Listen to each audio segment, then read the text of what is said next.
The air over Gaza was heavy, not with gunpowder or the roar of jets, for once, but with something deeper. Silence. A morning silence that had its own rhythm, one that echoed through narrow alleys and dust-covered doorways. Black flags hung from balconies, trembling in the wind. The sun was pale, hesitant, as if it too felt the weight of the day. It was the first of Muharram. In a quiet neighborhood on the eastern edge of Gaza City, the streets were emptier than usual. Shops were closed. A few elderly men sat under the fading awnings of fruit stalls, their prayer beads shifting through weathered fingers. Children whispered instead of playing. It wasn't fear that silenced them, it was something older. Something sacred. At the far corner of a small mosque, a 7-year-old girl moved barefoot, sweeping the tiled floor. Her black headscarf covered her completely, save for a pair of solemn, brown eyes that darted occasionally toward the main prayer hall. Inside, a group of women sat in a circle, heads bowed, not speaking. Only the sound of gentle sobbing broke the quiet. They weren't chanting. There were no processions, no loud rituals. Just remembrance. Silent remembrance of a man they called the Lantern of Justice. A name, Hussein. A place, Karbala. And the grief, as old as time, felt just as fresh as if it had happened yesterday. The little girl worked methodically. She didn't cry like the others, but something about her presence carried more weight than tears. She had wiped these floors every Muharram since she could walk. Her mother used to call her the daughter of dignity. She did her task with a sense of duty, not ritual. Across the barbed wire-lined border, not more than 5 kilometers away, an Israeli military unit gathered in a temporary operations tent. A covert mission was underway. Intelligence suggested that a local resistance leader might be hiding in the eastern districts of Gaza. The task: infiltration, observation, no engagement, unless threatened. Among the unit was 28-year-old Gabriel Ben Yov, an elite Israeli commando known for his precision, defiance, and disdain. He wore his uniform like armor, but his arrogance was heavier than the bulletproof vest strapped across his chest. His comrades called him the Falcon, for his sharp eyes and colder heart. But Gabriel didn't just follow orders. He enjoyed control. He craved dominance. He had never been inside Gaza. To him, it wasn't a city. It was a hostile, godless maze. A place spoken of with curses in his family. He had grown up hearing how these people were nothing but backwards zealots, always crying about something, always screaming, "In the name of God!" It annoyed him, this obsession with pain, this celebration of loss. When he had heard the operation would enter on the 1st of Muharram, a sneer had stretched across his face. "Muharram," he said mockingly. "Their season of mourning begins. What better time to slip in while they're busy weeping over the past?" No one replied. The younger soldiers avoided eye contact when he talked like that. Even if they shared his thoughts, they didn't dare voice them aloud. Not with the arrogance Gabriel carried like a sword. As dusk approached, the unit moved. Covered by shadows, the group crossed the underground tunnel routes into eastern Gaza. But somewhere along the maze of dim back alleys and sandbagged corners, Gabriel became separated. Radio signals flickered, GPS failed, and just like that, he was alone. At first, he wasn't worried. He was trained for this. Navigating enemy territory solo wasn't new to him. But something about the quiet unsettled him. He walked cautiously, the steel of his boots muffled on the sand-smoothed concrete. There was no gunfire. No screaming. No threat. Only stillness, and black flags fluttering silently above doors. Turning a corner, he found himself in a residential lane, low walls, faded bricks, and at the far end, a mosque. And there, sweeping the entrance tiles, was a small girl in black. The same one. She didn't notice him at first. Her movements were gentle, purposeful. She hummed a tune under her breath, not a song, more like a rhythm born of sorrow. Gabriel paused, frozen, not out of fear, but confusion. This was not what he expected. "What is this?" he muttered. He moved closer slowly, until his shadow stretched toward her feet. She looked up. For a long second, their eyes met, his cold, calculating ones and her quietly determined gaze. "You," he said in Hebrew accented Arabic. "Why are you cleaning the ground?" Are you mourning the dust too? She didn't answer. Instead, she lowered her eyes and returned to sweeping. That silence stung him more than an insult. I asked you a question, he said, his voice sharper now. Who are you crying for? Someone who died centuries ago. Does that make sense to you? Still, she said nothing. Behind her, inside the mosque, the women's sobs had quieted. The air had shifted. Even the wind had stopped moving. Gabriel took a step closer. Tell me, he said, now bending slightly. Where is your God now? If he's so great, why did your hero die thirsty? Why do you mourn every year like fools? The girl slowly turned to him. Her face was calm, but her eyes were wet. Not with fear. Not with pain. But something deeper. Dignity. Defiance. You call it crying, she said softly. We call it remembering. We remember someone who stood for truth when the world bowed to lies. And our God, he waits. He never forgets. Gabriel's smirk faltered for the first time. He hated that tone. That unwavering calm. It was the same tone his grandfather used to speak with before cancer took him. The same tone his mother had used the day she begged him not to take pleasure in hurting others. He clenched his fists. I should. He stopped. But she had already turned away and resumed her sweeping. He looked around. No one else in sight. Just the girl. Just the black flags. Just that haunting silence. Something in his chest shifted. He didn't know what it was. Anger? Shame? Fear? He shook his head violently. No. These people don't get to be right. He whispered to himself. This is all nonsense.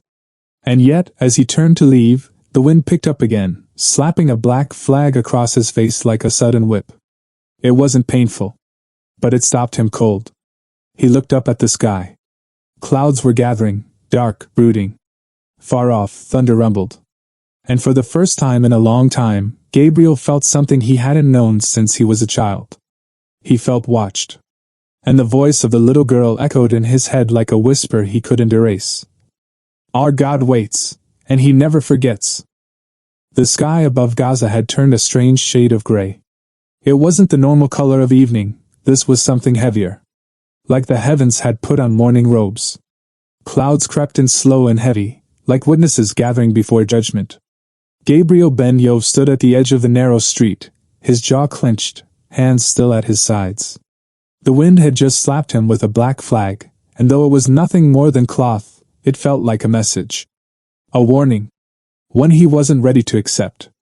His boots crunched on gravel as he turned back from the mosque. He didn't look at the girl again, though he felt her presence like a weight behind his shoulder. That soft defiance in her voice still echoed through his mind. Our God waits, and he never forgets. He muttered something in Hebrew under his breath, something coarse and bitter, and moved through the alley, eyes darting. But the streets remained eerily still. No shouting, no chatter. Only the soft, distant sound of women reciting verses. Low. Mournful. Gabriel pulled out his radio and tried again. Unit 6 to command, come in. Static. He adjusted the frequency. Nothing. Command, do you read me? I've been separated. Eastern sector, coordinates. Nothing but silence. Frustration rose in his throat. He was trained for solo survival, but something about this quiet unsettled him. Gaza had never been this still in all his mission reports. He had read of street protests, yelling men, angry mobs, chaos. But this was something else. He leaned against a wall and took a slow breath. The concrete was cool behind his back, but his palms were sweating. Get a grip, he whispered. These people are just dramatic. But the silence wasn't dramatic. It was sacred. It was ancient. And somehow, it was pressing against his lungs. He walked on, weaving through low archways and narrow paths. Occasionally he passed houses with windows covered in cloth. Every door had a black ribbon tied across it. At one corner, he saw a small makeshift banner. Handwritten Arabic calligraphy read, Every land is Karbala, every day is Ashura. He snorted. Martyr slogans, he muttered. This entire place breathes like a funeral. His stomach growled. He hadn't eaten since morning, But hunger was the least of his concerns now. His steps were steady, but his mind wasn't. Something clung to him. Like guilt. He never used to believe in guilt. He was trained to resist emotion. Empathy was weakness. But that girl, her silence had struck a nerve. What was she doing there anyway? Why wasn't she afraid? Why did her eyes look like she had already survived 1,000 battles? His thoughts were interrupted by a loud metallic clang. Gabriel froze, gun half drawn. Silence. He turned quickly and entered a side alley. The air here was even heavier. It smelled faintly of incense and dust. A small stone basin sat under a fig tree, filled with stagnant rainwater. And on the wall above it, a mural of a dove pierced by arrows, surrounded by olive branches. Before he could process it, his right boot slipped. The edge of the basin cracked. His hand shot out to catch balance, and landed directly in the water. A cold, sudden sting. He cursed loudly and pulled his hand back. Water dripped from his palm, but it burned, not cold burn, but heat, like acid seeping into his skin. "What the?" he hissed, inspecting it. His hand was red. No cuts. No bruises. But it stung with unbearable intensity. He looked around, confused. The water hadn't looked unusual. Yet now his hand pulsed like it was on fire. He tried wiping it on his uniform. No relief. A deep, slow burn began crawling from his wrist to his elbow. A hallucination? Adrenaline? No, this was real. Too real. Gabriel backed away from the basin, heart racing. "This is in your head," he muttered to himself. "Get out of here. Find the team." But the burning didn't stop. He stumbled into the main street again. The little girl was gone. So was the group of women. The mosque door stood ajar, gently creaking in the breeze. He felt like the world was shifting beneath him. Suddenly, from a nearby balcony, a low voice called in Arabic. "You touched what was meant to be left alone." Gabriel turned sharply, aiming his weapon. An old man stood there, leaning on a cane, his beard gray, his eyes cloudy. "What did you say?" Gabriel barked. The old man didn't flinch. "That basin, it catches water only during Muharram. It's where we place drops to honor the thirst of the oppressed." Gabriel blinked, unsure what to say. "And you," the man continued, "you mock those who remember. You touched grief with dirty hands. Now watch how grief answers you." Gabriel raised his weapon halfway but didn't fire. His hand burned even more violently now. He turned and ran. He didn't know how long he wandered. 10 minutes? An hour? But he kept running until he reached an abandoned garage near the outskirts of the neighborhood. Rusted steel, half-collapsed walls. Inside, he collapsed on the floor and finally looked at his hand again. It had swollen, twice its size. Red. Blotchy. And in the middle of his palm, a small blister had formed, shaped, oddly, like a teardrop. He gasped. "This is not a reaction," he whispered. "This is not natural." His breath was shallow. His head swam. He thought of the girl. He thought of the black flag. He thought of the old man. He thought of the name. Hussein. The burning in his hand now pulsed with his heartbeat. And somewhere far away, the wind carried a voice. Whether real or imagined, he could no longer tell. "The oppressed never die, they just wait." Gabriel pressed his burning hand against his chest. And for the first time in his adult life, he was afraid. Gabriel Ben Yov hadn't slept. The pain in his hand had grown from a sting to a throb that moved like a pulse of fire through his veins. The rest of his body was intact, yet something inside him had started to unravel. Alone in the rusting garage, he sat against a wall, sweating, breath shaky, uniform dirted by fear. The wind outside had not stopped since nightfall. Occasionally it would whistle through the cracked door like someone sighing in grief. The sound stirred the unease already festering inside him. He clenched his jaw, glaring down at his swollen hand. The blister in his palm had deepened, still tear-shaped, now surrounded by faint bruising. "This is nothing," he lied to himself. "Just an allergic reaction. Some contaminated water." But even he didn't believe his own voice anymore. He opened his military pack, fumbling for antiseptic and painkillers. He tried wrapping the hand in cloth. Nothing helped. It was as if the fire wasn't on the surface. It was inside him, creeping like something alive. Something that had a reason.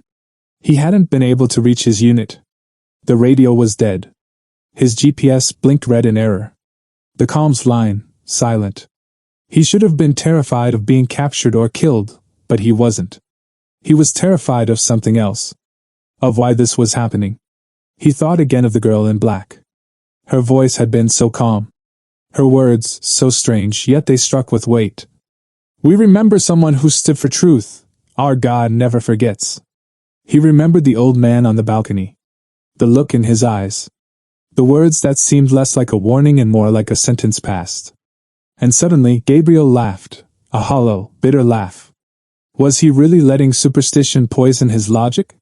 He, the trained soldier? The falcon of the 5th Brigade? The atheist who believed in steel, not spirit? He stood up, pacing back and forth inside the dark garage like a lion losing its mind in a cage. I've burned people's homes. Shot militants. Raided mosques. And not once, did anything like this happen to me. Why now? Why her? The last word stuck in his throat. Her. That child's unwavering gaze had shaken him more than any explosion. She didn't flinch. She didn't plead. She just remembered. And that made her dangerous. He shook his head violently. No. I will not be broken by a child. He kicked over a metal bucket nearby, which clanged violently, sending echoes through the broken building. But then, something unexpected happened. From the corner of the room, near the collapsed ceiling, came the sound of slow dripping water. One drop. Then another. Then another. Drip. Drip. Drip. Gabriel turned. There was nothing visibly leaking. No pipe. No puddle. Yet the sound continued, deliberate, rhythmic. Drip. Drip. He walked over, boots crunching debris. He searched the walls. The ceiling. Nothing. But the sound was deafening now. Like it was inside his ears. Drip.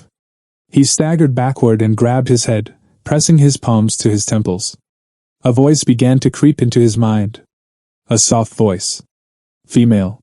Familiar. The thirst of a child. The silence of a father. The cruelty of an army. No. Gabriel muttered. This is psychological warfare. I'm dehydrated. Hallucinating. He gritted his teeth and stormed out of the garage. Outside, the streets were empty.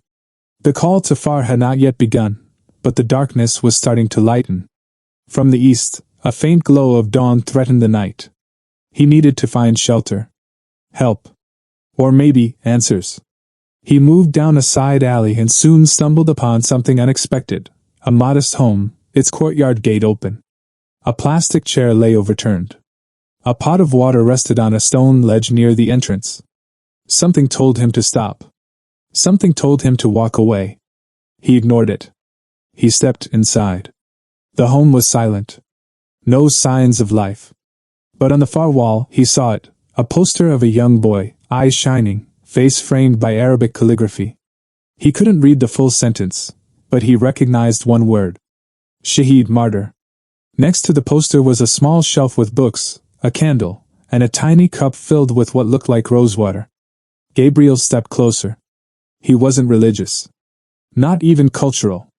But something about the display made his chest tighten. It was too pure. Too sincere. His hand suddenly throbbed again. A sharp, electric jolt shot up to his shoulder. He gasped and stumbled, knocking the shelf sideways. The cup of rosewater fell and spilled over his boots. Almost instantly, his vision blurred. He fell to his knees. The house began to feel like it was closing in on him. The air thinned. His lungs felt like they were being squeezed. Then he heard it, a low hum. No, not a hum. A lament. It wasn't in the room. It was in his soul. He shut his eyes, and suddenly, memories crashed into him. A boy no older than 6 reaching for a sip of water. A man refusing to bow to injustice, even as swords circled him. A battlefield soaked not in blood alone, but in truth. He opened his eyes and screamed. There was no one there. But his soul had seen what his eyes never had. The sound of footsteps came from behind. He turned around quickly, but it wasn't a soldier. It was her. The girl. In the same black scarf. Holding a small broom. Calm. Silent. She looked at him, now on the floor, shaking, eyes wide. He wanted to curse. To yell. But his lips trembled. She stepped forward and knelt beside him. He tried to move away but couldn't. You were warned, she said softly. His throat tightened. You mocked what you didn't understand. You struck what was sacred. Now you are touched. He stammered. I didn't know. She looked into his eyes. Her voice was no longer that of a child. It was layered. Like it carried voices older than her own. Knowing isn't required. Intent is enough. You laughed at pain. Now feel it. Gabriel broke down. Literally. Tears poured from his eyes, hot, ashamed, bitter. His voice cracked. Make it stop, please. I'll leave. I'll never come back. She stood up. You can leave Gaza. But can you leave what has already entered you? She walked away. He watched her fade into the morning mist. His burning hand was now numb. Not healed. But worse, dead.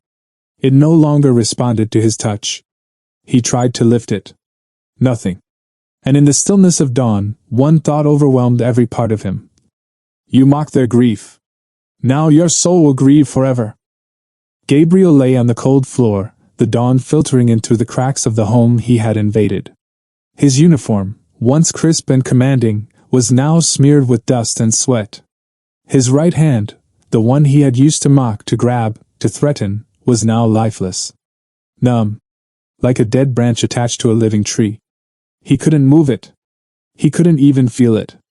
But the rest of his body burned, an internal fire, creeping up his spine, spreading through his chest. It wasn't fever. He had known fever during winter deployments. This was something deeper. More personal. Like guilt had transformed into heat and settled into his marrow. His mouth was dry. His lips cracked. And yet, he couldn't speak anymore. He had screamed enough. Now only his breath came in ragged bursts, as if even the act of inhaling demanded repentance. From somewhere outside the house, a distant recitation floated through the morning air. Hal min Nazir. Is there anyone to help me? It wasn't just words. It was a cry across centuries. The voice of a man standing alone on a battlefield, calling not for victory, but for humanity. Gabriel's stomach turned. He tried to crawl toward the door, dragging his limp arm with him. Every movement felt like knives slicing his joints from the inside. What had started as a mission had become a punishment. He managed to reach the threshold of the house. Sunlight hit his face. The street was still quiet. The black flag still hung motionless, as if even the wind dared not move. And then, from the far end of the lane, he saw them. Women. Dressed in black. Walking in silence. Children beside them. Some carried clay jugs of water. Others carried small placards with calligraphy. Their faces were solemn, not with fear, but remembrance. At the front of the group walked a young boy, no more than 9 or 10. He carried a candle. Not lit, but upright, gripped with purpose. Gabriel pulled himself backward into the shade, suddenly terrified of being seen. He wasn't a soldier now. He wasn't a threat. He was a shadow of himself. But one of the children saw him. A little girl, not the one from before, but similar. She paused, staring at him with wide, unreadable eyes. Gabriel couldn't speak. Couldn't gesture. His body failed him. She didn't scream. Didn't call for help. She simply turned and continued walking. As if his presence wasn't a threat, but a consequence. He collapsed again, shaking. He wasn't bleeding. No wound on his body. But inside, something was coming undone. Hours passed. The sun rose higher. Heat poured into the broken walls of the house. No one came. He was completely alone. He tried the radio again. Dead. He looked at his limp arm. The skin had started to turn an ashen gray. And then, without warning, his chest seized. A sharp pain, not in the heart, but behind it, like his ribs had tightened, refusing to let him breathe. He gasped, clawing at the ground. His left hand still worked. He dug his fingers into the dirt, trying to anchor himself. And then he heard it. Footsteps. He looked up. Not the girl. Not the boy. The imam. An older man, tall and dignified, walked in through the open door. He wore a simple black cloak and a white turban. His face was calm, but not soft. There was steel in his eyes. The kind of strength that comes from grief, not power. Beside him was her, the girl from the mosque. She stood silently behind her father, her scarf neatly pinned, her eyes focused on the ground. The imam stepped forward. Gabriel tried to rise, but his body betrayed him.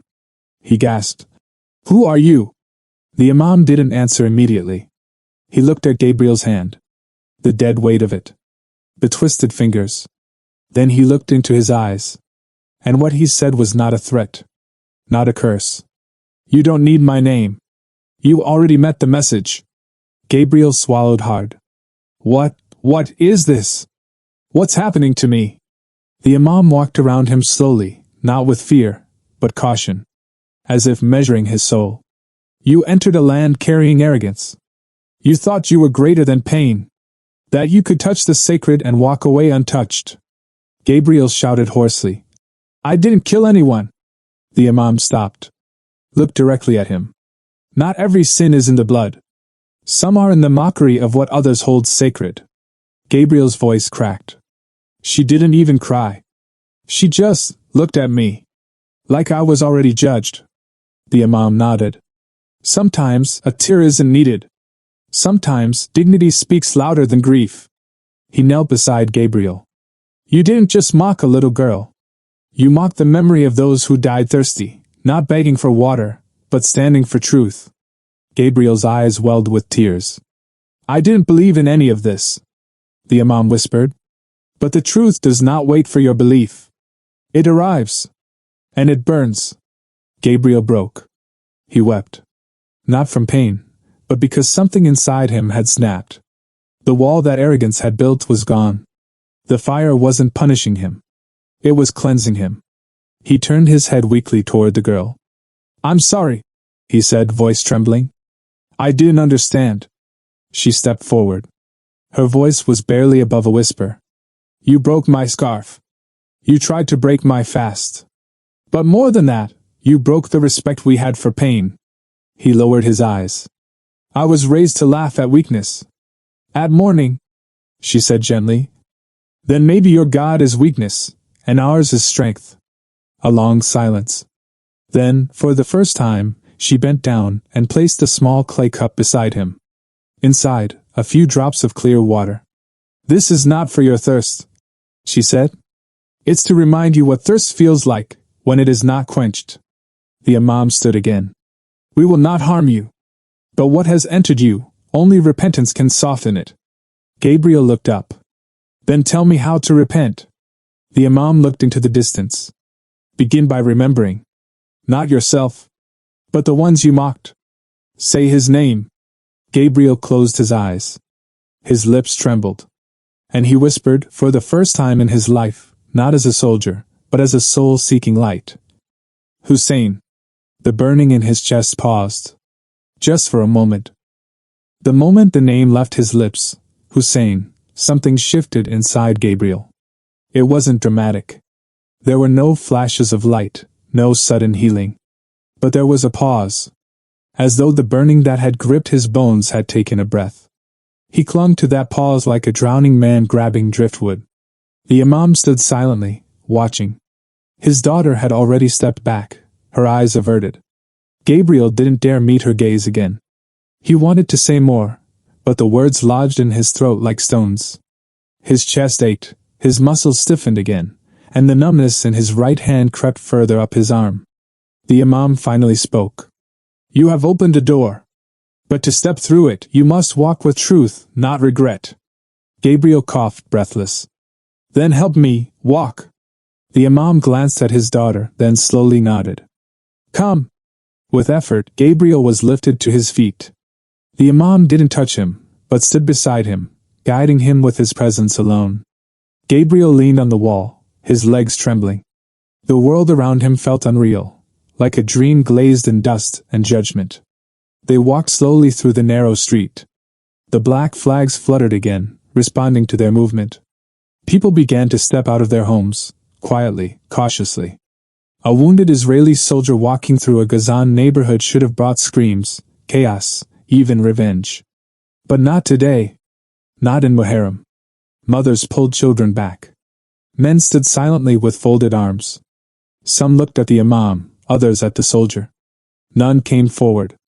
Gabriel could feel their eyes, not with hate, but with a deeper, colder thing. Disbelief. He heard a man whisper to another. "Is that him? The one who struck the girl? The one who laughed at the mosque? Why is he still breathing?" But no one moved to harm him. It was as if the entire neighborhood had chosen a different kind of justice. They reached the mosque. That same small building with the quiet entrance. The place where it had all begun. Gabriel stopped at the doorway. He couldn't enter. Not because he was forbidden, but because he was unworthy. The imam stood beside him and said softly, "This house welcomes the broken more than the proud." Gabriel stepped inside. The interior was cool, peaceful, still. In the corner, a small group of women sat again, heads bowed. The same silent sobs echoed through the air. But this time, the sadness felt heavier, perhaps because he could feel it now. The girl walked forward, placed a small jug of water at the front, then stepped back. Gabriel looked around. There were no statues. No images. Just space and grief. He fell to his knees. The pain surged again, but this time it felt deserved. Like punishment that had meaning. "I don't know what I believe," he whispered. "I was trained to destroy, not remember. But something here, something in your grief, it broke me." The imam nodded slowly. "Grief is a mirror. It shows us who we are, not just who we lost." Gabriel stared at his hand. It was lifeless now. Useless. "I mocked them," he said. "You're dead. Your rituals. Her scarf. I tried to break her fast." His voice cracked. "I deserve worse." The imam sat beside him. "Perhaps. But what you deserve is not the end. It's the beginning." Gabriel's breath itched. "Will your people forgive me?" The imam was silent for a long time. Then he said, "Forgiveness is not mine to give. It belongs to those you hurt. And it belongs to God." Just then, the mosque door opened. 3 men entered, older, weathered, with faces marked by hardship. They were the fathers of shopkeepers Gabriel had harassed. One had been slapped. Another had his stall turned over. The third had lost his son in a bombing weeks earlier, not by Gabriel's hand, but by the uniform he wore. They stood before him now. Gabriel couldn't look at them. The first spoke. "Do you remember me?" Gabriel nodded, eyes downcast. "Yes. You said we were insects." A pause. Then a second voice. "You called my grief noise. You shoved my child." Silence again. Then the third. "You told me justice was yours." Gabriel shut his eyes. He expected pain. Slaps. Even a boot to the face. But instead, he heard one of them say, "And now justice has come. But not from us." Gabriel looked up. All 3 men stepped forward, and placed their hands on their chests. "We do not forgive because you deserve it. We forgive because our pain was not yours to hold." The third man added, "But do not mistake our forgiveness for your healing.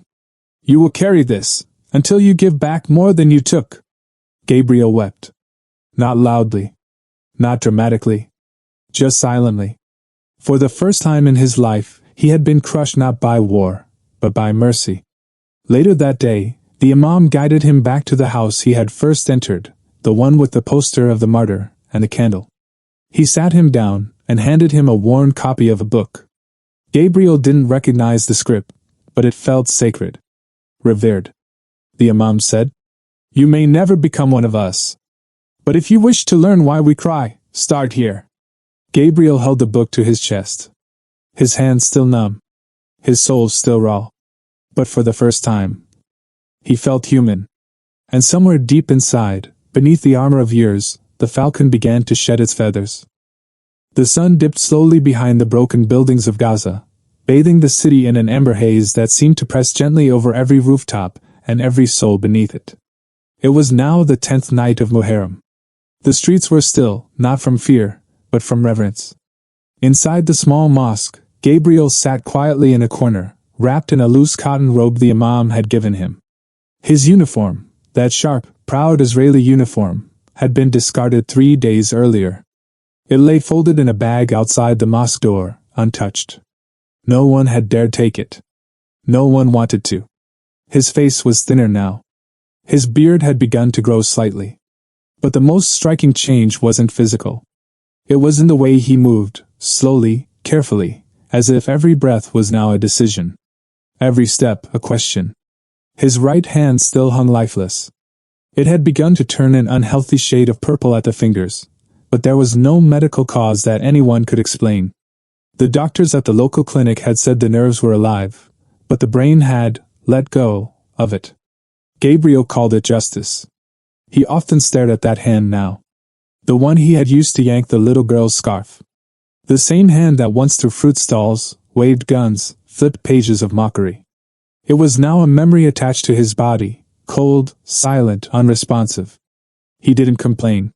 Instead, he served water in the mosque with his left hand. Cleaned floors quietly, with slow strokes. Sat at the back during gatherings. And listened. Always listened. But not everyone was convinced. At the front of the mosque, a group of young men sat in whispering circles. One of them, Musa, a strong-voiced, sharp-eyed youth, stood up and spoke, not with anger, but firmness. "Imam Sahib," he said, "we respected your forgiveness. But you know who he is. What he's done. This man mocked our sorrow. He touched our daughters. He came here with bullets and left with mercy. But does he truly deserve this space among us?" Gabriel, still sweeping near the side wall, paused. He didn't look up. He had expected this. He welcomed it. The Imam stood. Calm. Composed. "Your concerns are valid, Musa. This house does not belong to me. It belongs to Allah. And your pain is not mine to silence." He turned to Gabriel. "What do you say, Gabriel? They doubt you. They remember." Gabriel slowly turned. His voice, when it came, was broken, but honest. "They should doubt me. I doubted your God. I laughed at your pain. I used power to break your dignity. My hand," he lifted the dead arm slightly, "deserved to die before I ever entered this place." He looked at Musa. "You don't have to forgive me. I wouldn't if I were you. But I am not asking for comfort. I'm asking for a chance to feel pain the right way." The mosque fell silent. A child coughed near the back. Even the fan above stopped humming. Then the Imam's daughter, the same girl whose fast Gabriel had once broken, stepped forward. In her hand she carried a black ribbon. Without speaking, she approached Gabriel and tied it around his dead hand. He looked at her, confused. "This," she said softly, "is not forgiveness.